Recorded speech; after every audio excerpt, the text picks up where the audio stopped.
Have you heard of the prisoner's dilemma, where there are two prisoners and despite having a common dominant strategy, they actually pick something different?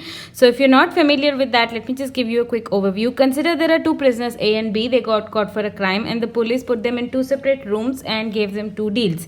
If to A they say A, if you betray, that is, tell me that B has done this crime, I will let you free, right? And if he also says that you've committed this crime, you both will get 2 years in prison. The same deal is offered to B, where if B says that A has committed the crime, then B will go scot-free. And in case A also commits to the crime along with B, both of them would get 2 years.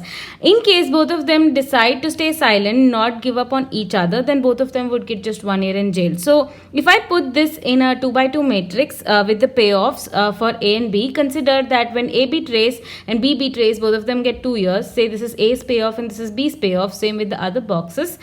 You can see that there's a very clear dominant strategy that if both of them remain silent, then both of them would get 1 year in prison. However, if you see both of them have different dominant strategies. For example, consider if A betrays, that is A says that B has committed this crime, what should B do? B has two options. B can also betray, in which case B will get 2 years in prison, but B can be silent, and in which case B will get 3 years in prison. So if A betrays, B better betray A. Similarly, if A is silent, if B betrays, B would get 0 years in prison. But if B is silent, B would get 1 year in prison. So B better betray because 0 is less than 1. And so irrespective of what A does, B has a dominant strategy, that is to betray A. Same is the case with A. If B betrays, A's dominant strategy is to betray B, because if A is silent, A would get 3 years in prison. Similarly, if B is silent, again A has to betray because A would get 0 years in prison in this case. So despite having a better payoff, both of them pick this a box where both of them betray each other and they get 2 years in prison each. This is the Nash equilibrium in this particular prisoner's dilemma situation. Now, I was just wondering how we can use this in our pandemic situation, where we have a similar situation with people wearing and not wearing masks. So consider that I have another 2x2 matrix.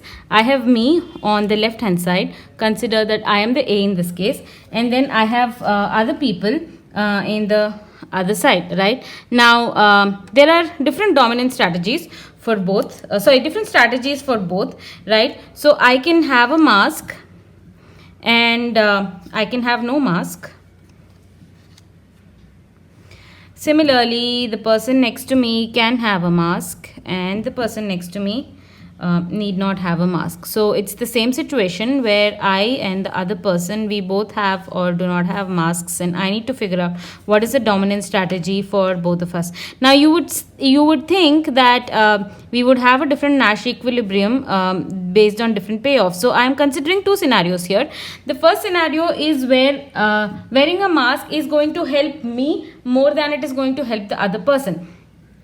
So in scenario 1, where wearing a mask helps me more than it helps the other person, suppose I have a mask on this scenario and the other person does not have a mask on. Since this is a scenario where wearing a mask is going to help me, I am going to be at a lower risk. Say my risk is 2, whereas the other person who does not wear a mask has a risk profile of say 3. They are at a higher risk, right? Now, if I wear a mask and the other person wears a mask, we both have a lower risk profile of 1.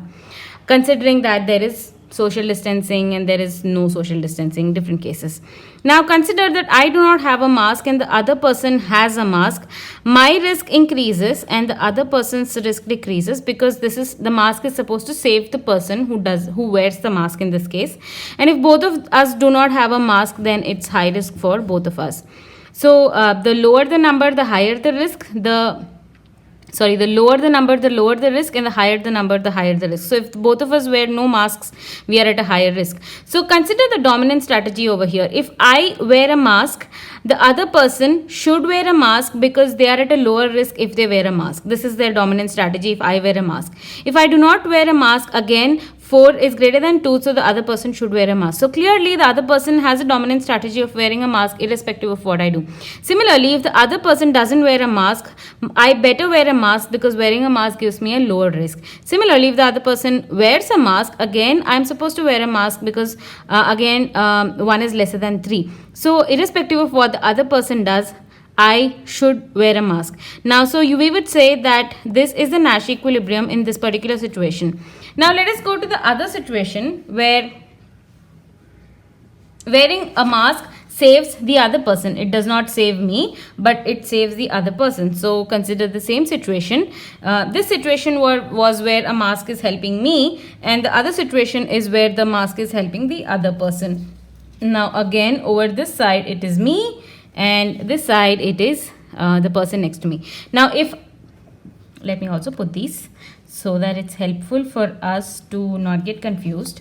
Now if say I wear a mask, I'm saving the other person. So if I wear a mask and the other person does not wear a mask, I am saving them. So my risk still remains at 3, but their risk is reduced because by wearing a mask, I am saving them. If I wear a mask and the other person wears a mask, both of us are saving each other. So both of us are at lower risk. If I do not wear a mask and the other person does not wear a mask, both of us are at the same risk. If I do not wear a mask but the other person wears a mask, my risk is reduced but the other person's risk is higher.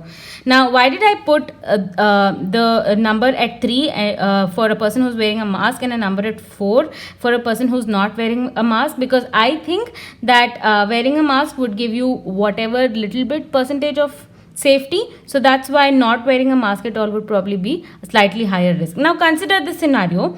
If I wear a mask, the other person should wear a mask because 1 is lower than 2. If I do not wear a mask, the other person should wear a mask because 3 is lesser than 4. So they have a dominant strategy of wearing a mask. If they do not wear a mask, I should wear a mask because 3 is lesser than 4, and if they wear a mask, I should wear a mask because 1 is lesser than 3. Again, irrespective of their action, I should wear a mask, and again I have 1 and 1 wearing mask both ways as the dominant strategy. But you will notice that a lot of people do not probably get this. So we see despite having a Nash equilibrium, a dominant strategy in both cases, we do not see people following this Nash equilibrium. It's pretty interesting, right?